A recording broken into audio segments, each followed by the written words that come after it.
kesempatan ini saya akan membahas panduan terapan untuk desain penelitian.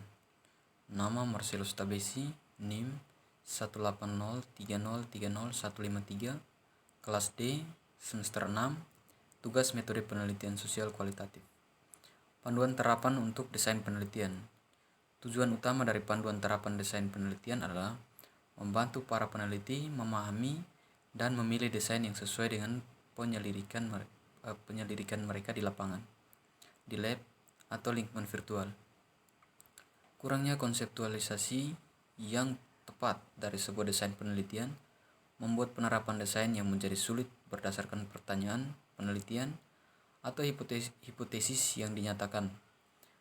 Menerapkan desain yang cacat atau tidak tepat pasti akan menyebabkan hasil yang palsu, tidak berarti, atau tidak valid. Sekali lagi, konsep validitas tidak bisa cukup ditekankan saat melakukan penelitian. Validitas mempertahankan banyak aspek, atau misalnya validitas statistik yang berkaitan dengan sifat psikometri instrumentasi, beroperasi pada kontinum, dan layak mendapat perhatian yang sama di setiap tingkat penelitian. Tujuannya adalah langkah utama untuk desain penelitian untuk memberikan kerangka konseptual yang akan memungkinkan peneliti untuk menjawab pertanyaan peneliti tertentu menggunakan prinsip-prinsip penyelidikan ilmiah yang baik. Konsep di balik penelitian desain secara intuitif langsung, tapi menerapkan desain ini dalam kehidupan nyata, situasi bisa jadi rumit. Lebih khusus lagi, para peneliti menghadapi tantangan dari yang pertama manipulasi atau mengeksplorasi sistem sosial yang diamati. Yang kedua, menggunakan alat ukur atau teknik pengumpulan data yang memelihara memindai tingkat validitas dan reliabilitas. Dan yang berikut, yang ketiga, mengendalikan keterkaitan antara beberapa variabel atau menunjukkan tema yang muncul yang dapat mengarah ke kesalahan dalam bentuk efek perancu dalam hasil. Oleh karena itu, memanfaatkan dan mengikuti prinsip desain penelitian yang baik adalah salah satu yang paling banyak aspek fundamental dari metode ilmiah. Sederhananya, penelitian desain adalah struktur investigasi yang disusun untuk memperoleh jawaban untuk pertanyaan penelitian atau hipotesis. Yang berikut, metode ilmiah. Semua peneliti yang berusaha merumuskan kesimpulan dari suatu jalur penyelidikan menggunakan aspek metode ilmiah. Presentasi metode ilmiah dan bagaimana interpretasinya dapat bervariasi dari suatu bidang ke bidang lainnya dan menggunakan metode kualitatif ke metode kuantitatif. Tetapi premis umum tidak diubah.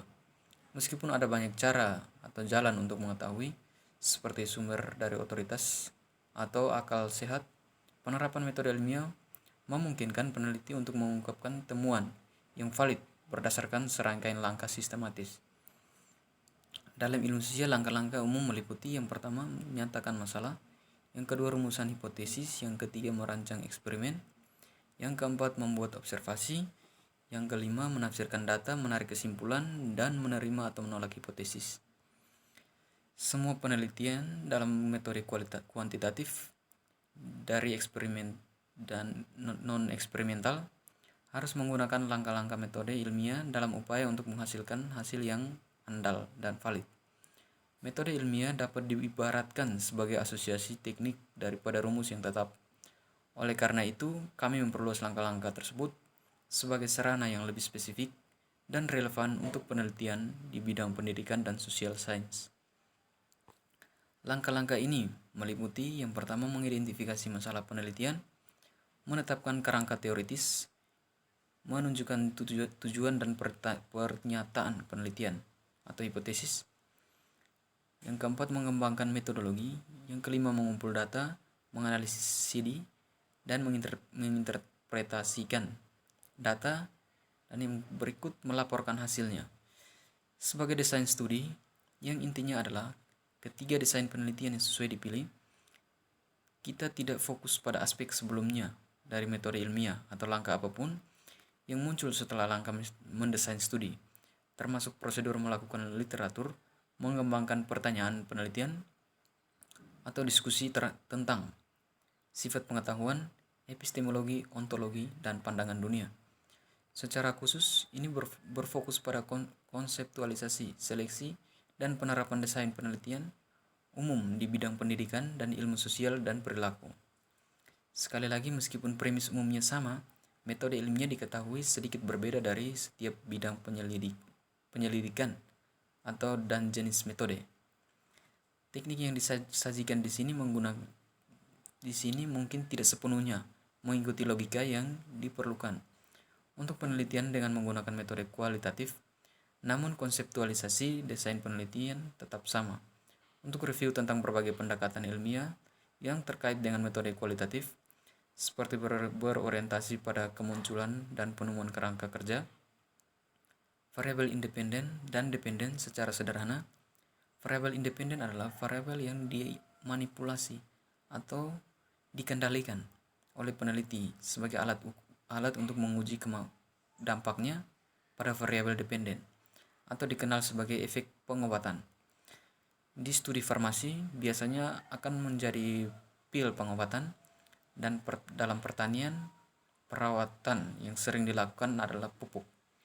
Berkenaan dengan eksperimental penelitian, selalu dimanipulasi atau dikendalikan berdasarkan prinsip teoritis yang tepat yang menempatkan hubungan antara variabel tidak bebas. Dalam penelitian itu menerapkan kontrol berupa prosedur statistik terhadap variabel yang tidak bisa dimanipulasi. Infus kadang-kadang disebut sebagai semu atau alternatif variabel independen. Variabel ini biasanya adalah variabel yang demografis, seperti jenis kelamin, etnis, atau status sosial ekonomi, sebagai pengingat dalam penelitian non-eksperimental atau prediktor. Tidak dimanipulasi variabel dependen, hanya variabel hasil, dan variabelnya variabilitas adalah fungsi dan dampak terhadapnya. Berikut panduan yang diterapkan untuk desain penelitian. Selama pengembangan pertanyaan penelitian, yang pertama adalah penting mendefinisikan secara konseptual, kemudian mendefinisikan secara operasional. Definisi konseptual adalah elemen penting dalam proses penelitian dan melibatkan secara ilmiah mendefinisikan konstruksi sehingga bisa sistematis diukur. Definisi konseptual dianggap sebagai ilmiah. Definisi buku teks. Definisi operasional adalah metode, alat, atau teknik yang sebenarnya yang menunjukkan bagaimana konstruksi akan diukur. Validitas internal adalah sejauh mana hasil didasarkan pada variabel independen, yaitu perlakuan. Sebagai lawan dari variabel asing atau variabel tak terhitung, secara khusus, validitas internal berkaitan dengan kesimpulan kausal karena alasan mengapa hal itu tidak berlaku untuk penelitian non-eksperimental.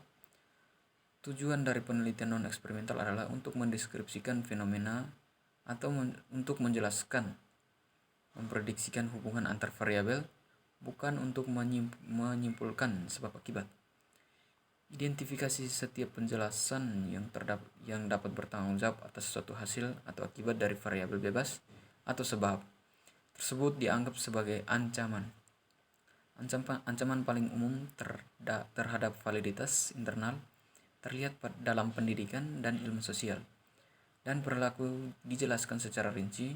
Perlu dicatat bahwa banyak teks tidak mengidentifikasi urutan efek dalam daftar umum ancaman. Namun itu ditempatkan di sini karena itu adalah ancaman utama dalam pendekatan tindakan berulang. Validitas eksternal adalah sejauh mana hasil dapat digeneralisasikan ke populasi yang relevan, pengaturan, perawatan, atau hasil. Secara umum, validitas eksternal dapat diamankan jika probabilitasnya benar. Teknik pengambilan sampelnya, misalnya pemilihan acak, digunakan walaupun secara logistik seringkali sangat sulit. Oleh karena itu, penyebab layak dan efektif dapat dibentuk melalui penerapan eksperimen suara. Tetapi temuan mungkin tidak digeneralisasikan ke populasi yang sesuai atau pengaturan. Ancaman utama terhadap validitas eksternal adalah rinci dan terutama cenderung ke arah pemeriksaan hubungan sebab akibat. Namun, masalah yang berkaitan dengan validitas eksternal seharusnya menjadi masalah yang dipertimbangkan untuk penelitian non-eksperimental. Ancaman paling nyata bagi validitas eksternal untuk pendekatan survei atau bentuk non-eksperimental penelitian, misalnya, terkadang menjadi karakter sampel disebut sebagai base sampling. Kontrol merupakan elemen penting untuk mengamankan validitas penelitian desain dalam metode kuantitatif, yaitu eksperimental, kuasi eksperimental, dan penelitian non-eksperimental. Namun dalam metode kualitatif, perilaku umumnya dipelajari karena terjadi secara alami tanpa manipulasi atau kontrol. Pengendalian mengacu pada konsep memegang variabel konstan atau secara sistematis memvariasikan kondisi variabel berdasarkan pertimbangan teoritis sebagai cara untuk meminimalkan pengaruh variabel yang tidak diinginkan, yaitu variabel asing. Kontrol dapat diterapkan secara aktif dalam kuantitatif